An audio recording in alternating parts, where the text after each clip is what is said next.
Dzień dobry, nazywam się Dorota Żurek, jestem instruktorem marki Mistero Milano. Dzisiaj opowiem Wam o frezach, które posiadamy w naszej ofercie. W ofercie Mistero Milano posiadamy 23 frezy, w tym 5 frezów służących do opracowywania i usuwania masy i 18 frezów, które służą do opracowywania skórek oraz wałów okołopaznokciowych. Wyróżniamy w nich 2 frezy z węglika spiekanego, 14 frezów z nasypem diamentowym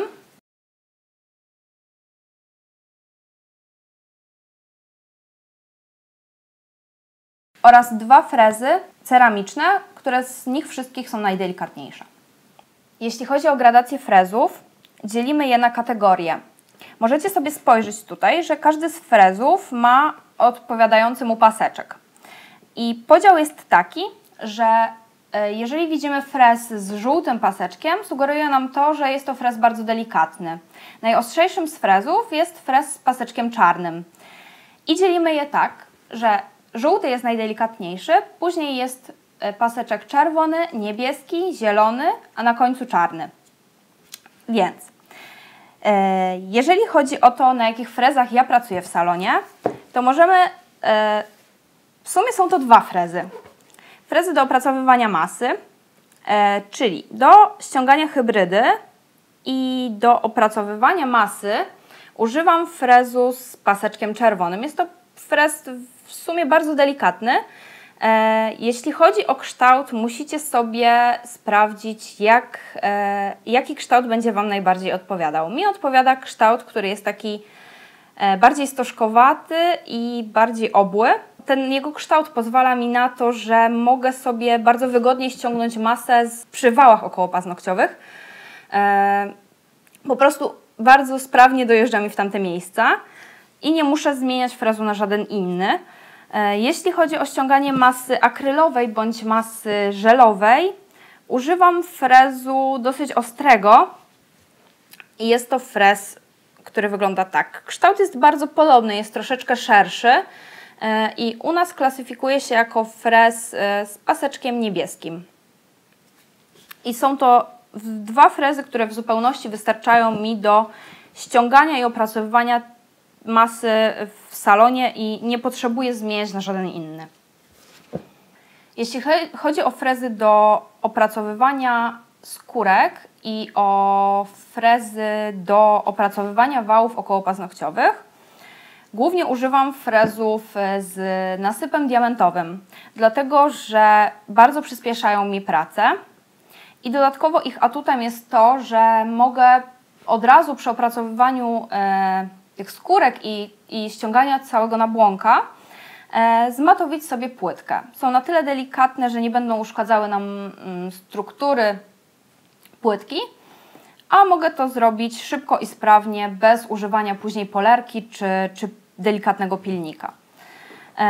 Frezy, które idealnie nadają się do usuwania nabłonka z powierzchni płytki, to na przykład taka łezka, która tutaj ten nasz najszerszy punkt jest najlepszą powierzchnią ścierania. Pracujemy nim pod kątem około 30-45 stopni, tak aby najbardziej efektywnie pracować frezem.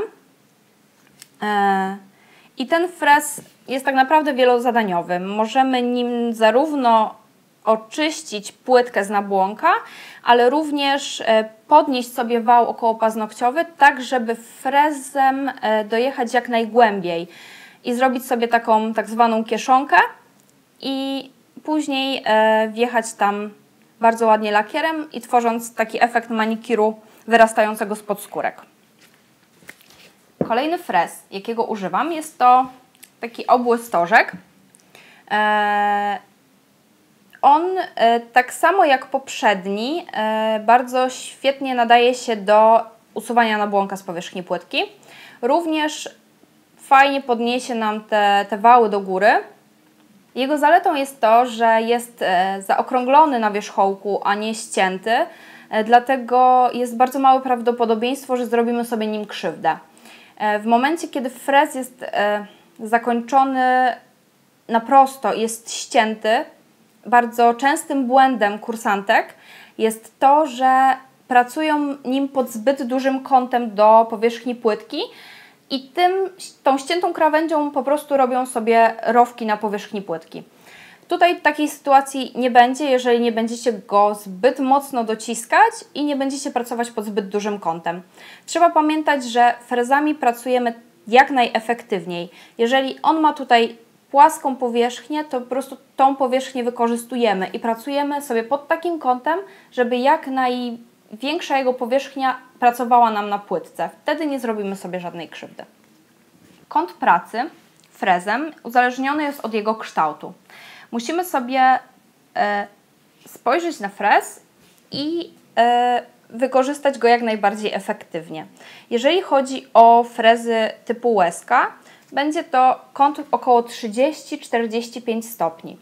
Jeżeli chodzi o frezy, które są płaskie, na przykład jak ten walec, będziemy nim musiały pracować bardzo na płasko, żeby ta krawędź nie zrobiła nam krzywdy na płytce.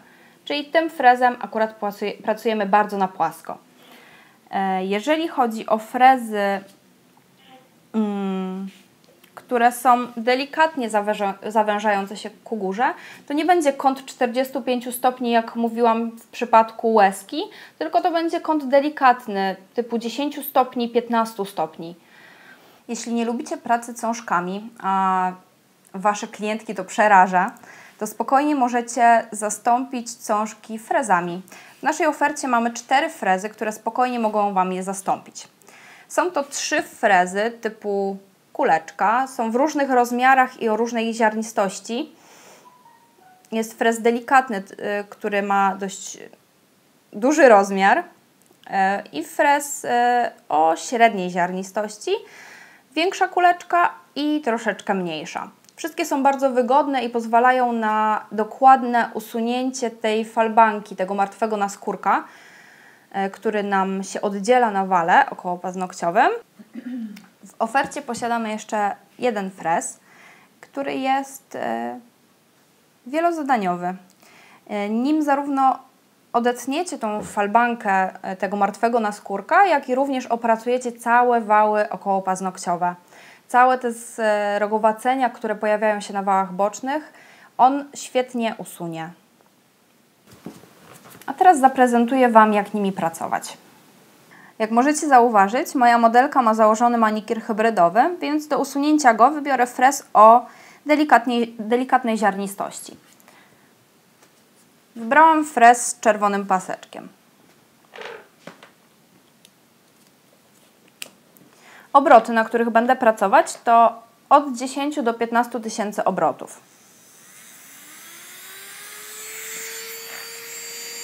I teraz zdecydowanym ruchem od góry do dołu będę ściągała masę.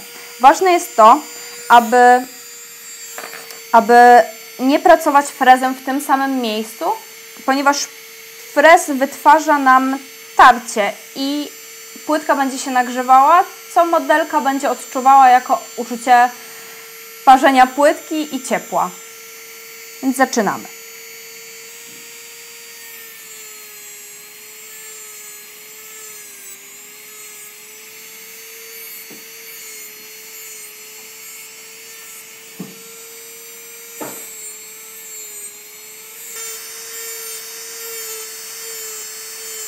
Do opracowywania skórek mojej modelki najpierw użyję frezu obłego stożka w celu usunięcia nabłonka z powierzchni płytki i delikatnego podsunięcia skórek ku górze.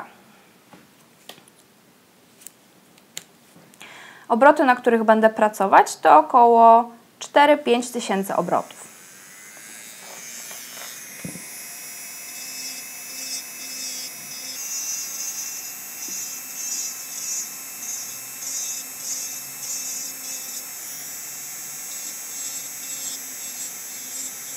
Delikatnie tym frezem podpycham sobie skórki ku górze.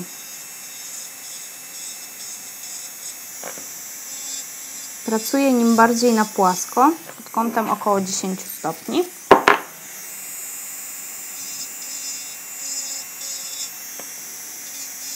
Kiedy mam mniej więcej oczyszczoną powierzchnię płytki, mogę zmienić sobie frez na troszeczkę bardziej ostry. Używam frezu typu łezka. Obroty również około 4-5 tysięcy obrotów.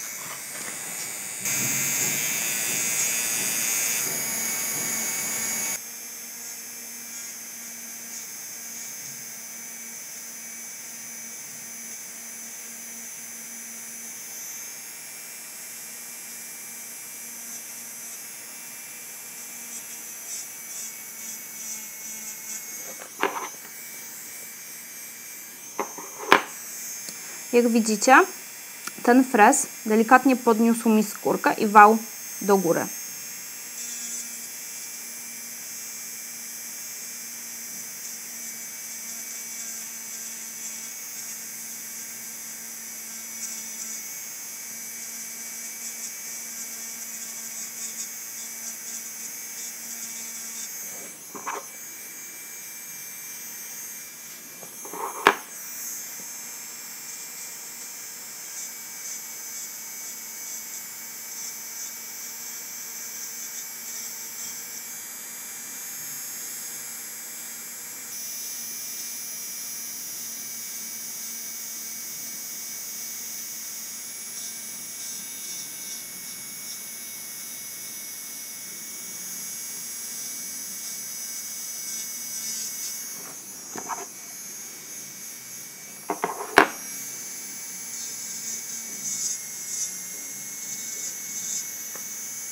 Jak możecie zauważyć, ten frez świetnie podniósł nam wał okołopaznokciowy i stworzył nam taką jamkę. I teraz te skórki, cały martwy naskórek mamy u góry i bez problemu będziemy mogły go usunąć frezami. Jak widzicie, moja modelka ma dosyć wilgotny naskórek, więc dosyć ciężko będzie nam go opracować frezarką, ponieważ frez będzie się po niej ślizgał. Dlatego takim trikiem, którego używam u siebie w salonie, jest wysuszenie tej skóry na czas zabiegu. Nakładam sobie na wał okołopaznokciowy Nail Prep w celu wysuszenia jej.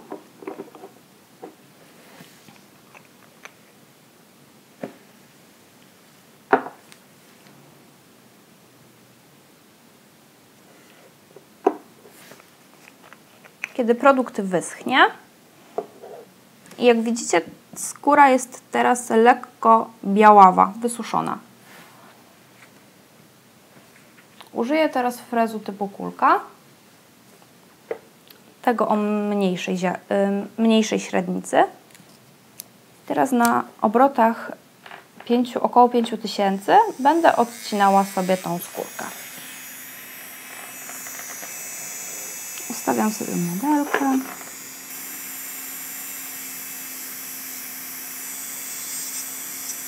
Po opracowaniu tej przysłowiowej falbanki i po odcięciu jej przejdę do opracowania wałów bocznych.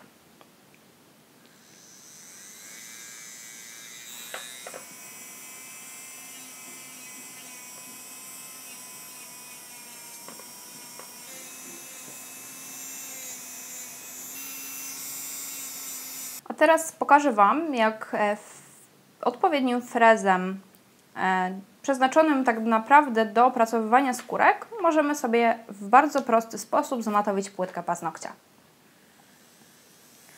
Obroty około 3000 obrotów.